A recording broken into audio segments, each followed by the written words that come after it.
Hi viewers, welcome to our channel. ప్రస్తుతం మనతో పాటు దాము బాలాజీ గారు సీనియర్ జర్నలిస్ట్ ఉన్నారు. వారితో ఒకసారి మాట్లాడదాం. నమస్కారం సార్. నమస్తే. సార్, అమెరికా అటు ఆదానికి షాక్ ఇచ్చినట్టే ఇప్పుడు జగన్మోహన్ రెడ్డి గారికి కూడా షాక్ ఇచ్చినట్టు తెలుస్తుంది సార్. ఆయన పేరుని కూడా యాడ్ చేసేసారు. ఆయన మీద కూడా కేసు నమోదైంది అని వార్తలు వినిపిస్తున్నాయి సార్. మరి ఆయన మీద కేసు నమోదైతే ఎటువంటి పరిణామాలు ఎదురు చూసే అవకాశం ఉంది? మీరేం చెప్తారు సార్ దీనిపైన? యా ఇప్పుడు ఒక కొత్త వార్త వస్తుంది. అదేంటంటే జగన్ పేరు కూడా అక్కడ ఇండైట్మెంట్ లో యాడ్ చేస్తున్నారు అమెరికన్ ఏజెన్సీస్ అని చెప్తున్నారు.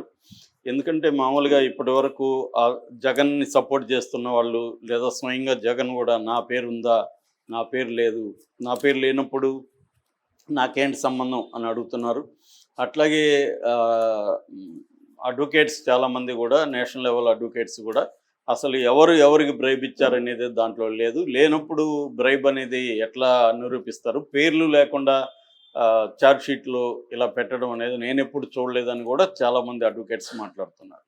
అందుకని ఇప్పుడు ఆల్రెడీ 10 రోజులు అయింది కాబట్టి ఇప్పుడు అమెరికన్ ఏజెన్సీస్ FBI కానీ వాళ్ళు జగన్ పేరు పెట్టారు, ఎవరు ఇచ్చారు అనేది కూడా క్లియర్గా అదానీనే జగన్కి ఇచ్చాడు అనేది వాళ్ళు పెట్టారని చెప్తున్నారు. అయితే దానికి సంబంధించి ఇంకా డాక్యుమెంట్ అయితే రాలేదు, కానీ అమెరికా నుంచి కొంత వార్తలు అయితే వస్తున్నాయి జగన్ పేరు పెట్టారని.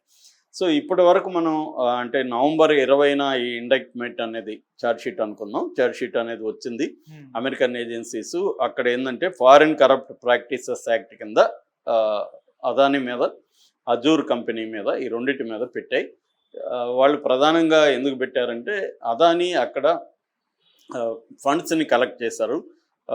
దాదాపు 2.5 బిలియన్ USD అంటే అమెరికన్ డాలర్స్ను అక్కడ ఇన్వెస్టర్ల దగ్గర, అక్కడ బ్యాంక్స్ దగ్గర, అక్కడ ప్రైవేట్ ఫర్మ్స్ దగ్గర నుంచి కలెక్ట్ చేశారు. వాళ్ళ దేశంలో ఎవరైనా ఫండ్స్ కలెక్ట్ చేస్తే ఆ కలెక్ట్ చేసిన కంపెనీ కానీ వ్యక్తి కానీ ప్రపంచంలో ఎక్కడైనా అవినీతికి పాల్పడితే అది వాళ్ళ దేశ చట్టం కింద నేరం అవుతుంది. కాబట్టి అదానీ అండ్ అజూర్ కంపెనీ అయితే అక్కడ స్టాక్ ఎక్స్చేంజ్లో కూడా రిజిస్టర్ అయిన company Azure global power limited, Adani greens private limited, green energy private limited. So ఈ రెండు కంపెనీలు అక్కడ ఈ మాల్ ప్రాక్టీస్ అంటే అక్కడ ఫండ్స్ కలెక్ట్ చేసి ఆంధ్రప్రదేశ్లో కావచ్చు, తమిళనాడులో కావచ్చు, ఛత్తీస్గఢ్, ఒరిస్సా, జమ్మూ కాశ్మీర్లో వీళ్ళు బ్రైబ్స్ చేశారు అనేది ప్రధాన ఆరోపణ. ఇందులో ఒక సివిల్ కేసు ఉంది, ఒక క్రిమినల్ కేసు ఉంది. మామూలుగా సివిల్ కేసు అయితే జనరల్గా సెటిల్మెంట్లు జరుగుతుంటే నిన్ననే మన ఇన్ఫోసిస్ కూడా దాదాపు 283 కోట్ల ఎగవేత అంటే ఒక మ్యానిపులేషన్ చేసింది. అంటే అక్కడ వీసా మ్యానిపులేషన్ ఇన్ఫోసిస్ చేసింది, దానికి ఫైన్ వేశారు, 283 కోట్లు ఫైన్ వేశారు.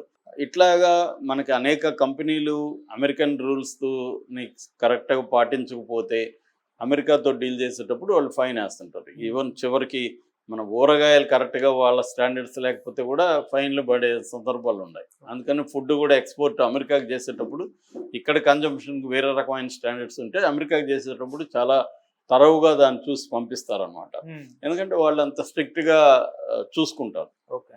సో అది జరిగింది. అయితే ఇప్పుడు అదానికి దీనివల్ల జగన్ పరిస్థితి తర్వాత మాట్లాడతాను నేను. ముందు అదాని ఈ 10 రోజుల్లో నవంబర్ 20 పెట్టారు కదా, 10 రోజుల్లో అదానికి లాభం ఎంత అంటే నష్టం ఎంత అయింది, రికవరీ దాని నుంచి ఎంత అయిందని చూసినప్పుడు ఫస్ట్ ఇమ్మీడియట్గా అదానికి ఒక 1-2 డేస్లో దాదాపు 3 లక్షల కోట్ల నష్టం అనేది స్టాక్ మార్కెట్లో వచ్చింది.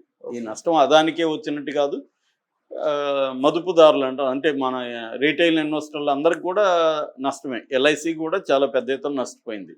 అంటే రీటైల్ ఇన్వెస్టర్లు కావచ్చు, ఇన్స్టిట్యూషనల్ ఇన్వెస్టర్లు కావచ్చు, వీళ్ళందరూ కూడా దాంట్లో పెట్టిన షేర్లు కొన్న వాళ్ళందరికీ నష్టం వచ్చింది. అయితే అదానికి అది మేజర్ ప్రాబ్లం అవుతుంది. ఎందుకంటే క్యాపిటలైజేషన్ అంటారు, ఆ క్యాపిటలైజేషన్ తగ్గితే రేపు పొద్దున షేర్ వాల్యూ తగ్గిపోతుంది. అది దాని మీద కంపెనీ మీద పడుతుంది. దానివల్ల ఇన్వెస్ట్మెంట్, దానికి పెట్టే ఇన్వెస్టర్స్ తగ్గిపోతారు. ఇలాగ రకరకాల ప్రాబ్లమ్స్ ఉంటాయి. సో దాంతో ఇమ్మీడియట్గా అదానీ వాళ్ళు కూడా రియాక్ట్ అయ్యి సిబికి ఒక ఇది సబ్మిట్ చేశారు. అదేంటంటే మాకు అప్పులు ఉన్నప్పటికీ కూడా 53,000 కోట్లు క్యాష్ ఉంది, క్యాష్ రిజర్వ్స్ ఉన్నాయి, అట్లాగే లిక్విడిటీ కూడా బాగుంది, అంటే మేము క్యాష్గా మార్చుకునే పరిస్థితి కూడా ఉంది. కాబట్టి మా కంపెనీలకు సంబంధించి ఎటువంటి ఇబ్బంది లేదు అనేది సబ్మిట్ చేశారు.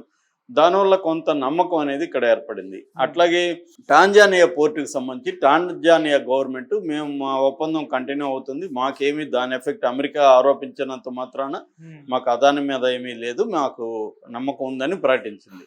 అట్లాగే అబుదాబిలో ఇంటర్నేషనల్ ఇన్వెస్టర్ కంపెనీ మేము అదాని కంపెనీలో పెట్టుబడులు పెట్టడానికి రెడీగా ఉన్నాం, మాకేమి ఇబ్బంది లేదని ప్రకటించారు. అట్లాగే మహేష్ జట్మలాని కావచ్చు, ముకుల్ రోహత్గి, వీళ్ళిద్దరు సీనియర్ అడ్వకేట్స్ సుప్రీంకోర్టులో, వీళ్ళిద్దరు కలిసి జాయింట్గా ఒక ప్రెస్ మీట్ పెట్టి అసలు ఇది వేస్ట్, ఇది అసలు ఇదేమీ కేసే కాదు, అసలు అదాని మీద లేకపోతే వాళ్ళ మేనల్లుడు సాగర్ మీద మొత్తం 5 కౌంట్లలో 1 and 5 కౌంట్లో అసలు వీళ్ళ పేర్లు కూడా లేవు, ఎవరికి బ్రైబ్స్ ఇచ్చారని కూడా లేదు, ఇది అసలు ఇటువంటి పనికిమాలిన కేసు మేము ఎప్పుడైతే చూడలేదని కొట్టిపారేశారు. అది బాగా ప్రభావితం చూపింది. అంటే అసలు ఈ కేసు ఏం నిలవదులేదు అని. రెండోది క్రిజిల్ రేటింగ్ అంటారు, ఇంటర్నేషనల్గా కంపెనీస్ రేటింగ్ ఇచ్చే సంస్థ క్రిజిల్ రేటింగ్ కూడా పాజిటివ్ రేటింగే ఇస్తున్నామని ప్రకటించింది. సో వీటన్నిటి వల్ల ఏంటంటే మళ్ళీ అదాని షేర్లు అనేది మునుపట్లోకి వచ్చాయి. మనకి లాస్ట్ వీకెండ్ అయ్యేసరికి 1.5 crore lakhs 1.5 కోట్ల ఆయన క్యాపిటలైజేషన్ అనేది మళ్ళీ ముందుకు వచ్చింది. అంటే 3 లక్షల నుంచి 1.5 లక్షలకు తగ్గిపోయింది. నెక్స్ట్ వీక్ మళ్ళీ రావచ్చు. అప్పుడు కూడా హిండన్బర్గ్ జరిగినప్పుడు కూడా ఫస్ట్లో పడిపోయినాయి, మళ్ళీ వచ్చాయి. అంటే ఒక పక్క బీజేపీ ప్రచారం చేస్తుంది పెద్ద ఎత్తున, అట్లాగే పార్లమెంట్లో కూడా బీజేపీ అసలు మాకు దానికి సంబంధం లేదు, ఒక ప్రైవేటు వ్యక్తి మీద ఒక అమెరికన్ ఇది పెట్టింది, దానికి మాకేం సంబంధం, అదాని అప్పగించమని ఏమన్నా వాళ్ళు అడిగితే అప్పుడు మేము రూల్స్ బట్టి కేసును స్టడీ చేసి అప్పగించాలి లేదన్నది ఆలోచిస్తాం. ఇప్పుడు మాకు అసలు సంబంధం లేదు, మేమేం మాట్లాడాలి దాని గురించి, అదేదో ప్రైవేటు వ్యవహారం అని తేల్చేసింది. కాబట్టి ఈ రకంగా అదానికి అనుకూలంగా మీడియా కూడా అదానికి అనుకూలమైన మీడియానే ఎక్కువ ఉంటుంది. ఎందుకంటే ఈ దేశంలో మీడియా మెయిన్ స్ట్రీమ్ మీడియా అంతా కూడా అంబానీ చేతిలో అదాని చేతిలోనే ఉన్నాయి. ఫర్ ఎగ్జాంపుల్ లేటెస్ట్గా ఎన్డీటీవీ అదానినే తీసుకున్నాడు. అందుకని మీడియా మేనేజ్మెంట్ కూడా వాళ్ళు ఒక పిక్చర్ క్రియేట్ చేశారు. ఇదేంటంటే అమెరికాలో ఉండే కొన్ని బైడెన్ వెళ్ళిపోతూ బైడెన్ ఏంటంటే ఎవరు ట్రంప్కి అనుకూలంగా ఉన్న వాళ్ళ మీద అంతా ఈ చర్యలు తీసుకుంటున్నారు, ఈయన అదాని ట్రంప్కి శుభాకాంక్షలు తెలియజేశాడు, విషయం తెలియజేశాడు కాబట్టి ఈయన మీద అని చెప్తున్నారు. అయితే అదానికి నష్టం జరగలేదు దీనివల్ల అంటే జరిగింది. ఆల్రెడీ కెన్యా 2 ప్రాజెక్టులని క్యాన్సిల్ చేసుకుంది, ఒకటి ఎయిర్పోర్ట్ ప్రాజెక్టు, రెండోది పవర్ ప్రాజెక్ట్స్, ఈ 2 క్యాన్సిల్ అయిపోయినాయి. అట్లాగే ఫ్రెంచ్ కంపెనీ వచ్చి దాని పేరు ఫ్రెంచ్ కంపెనీ కూడా దీనికి పెట్టుబడులను మేము విరమించుకుంటున్నాం అని చెప్పింది. టోటల్ ఎనర్జీస్ అనే ఒక ఫ్రెంచ్ కంపెనీ. సో వాళ్ళు ఇప్పటి వరకు 20% ఈ గ్రీన్ ఎనర్జీస్లో పెట్టున్నారు, దాన్ని అయితే విత్డ్రా చేసుకోవట్లేదు, కానీ ఫ్రెష్గా మేము పెట్టడం అని పాజ్ చేస్తున్నాం, పాజ్ అంటే ఆపుతున్నాం అనేది చెప్పింది. దానివల్ల కూడా అదానికి ఇబ్బంది అవుతుంది. అట్లాగే అమెరికాలో ఉండే కొన్ని ఇన్వెస్టర్ల కంపెనీలు అదాని దీంట్లో పెట్టుబడులు మేము పెట్టమని ప్రకటించేస్తాయి. అట్లాగే బంగ్లాదేశ్లో కూడా ఈయన పోర్ట్ నిర్మిస్తున్నాడు, హసీనా ఉన్నప్పుడు, దాన్ని కూడా వాళ్ళు పెండింగ్లో పెట్టారు. ఇక క్రెడిట్ రేటింగ్ సంస్థ పిచ్ అనే ఒక క్రెడిట్ రేటింగ్ సంస్థ ఆల్రెడీ అదానికి నెగిటివ్ రేటింగ్ ఇచ్చింది. అట్లాగే అమెరికాలో ఇంటర్నేషనల్ డెవలప్మెంట్ ఫైనాన్స్ కార్పొరేషన్ అని ఉంది, డిఎఫ్సి అంటారు, అది కూడా దాదాపు 553 మిలియన్ల అమెరికన్ డాలర్స్ శ్రీలంక ఎయిర్పోర్ట్కి సీపోర్ట్కి కన్స్ట్రక్షన్కి అదాని కంపెనీలో పెట్టుబడులు పెట్టడానికి ఇంతకుముందు రెడీ అనేది, ఇప్పుడు వాళ్ళు కూడా విత్డ్రా అయ్యారు. ఇలాగా ఎందుకంటే 70% ఫైనాన్సెస్ అదాని ఓవర్సీస్ నుంచే కలెక్ట్ చేస్తారు. ఇప్పుడు అందులో మేజర్ పార్ట్ పెండింగ్లో పడింది. సో అదాని ఈ కేసును క్లియర్ చేసుకోకపోతే ఆయనకి ఇబ్బంది అవుతుంది. సో ఇప్పుడు అదానితో జగన్ది ముడిపడి ఉంది, అదాని క్లియర్ చేసుకుంటే జగన్ కూడా క్లియర్ అవుతుంది, అదాని కానీ కేసులు ఇరుక్కుంటే జగన్ కూడా ఖచ్చితంగా ఇరుక్కునే అవకాశం ఉంది. మోడీ కూడా దీన్ని ఇప్పటి వరకు అదానితో ఉన్నాడు కాబట్టి జగన్కి ఆ మేరకు ఇబ్బంది లేదు.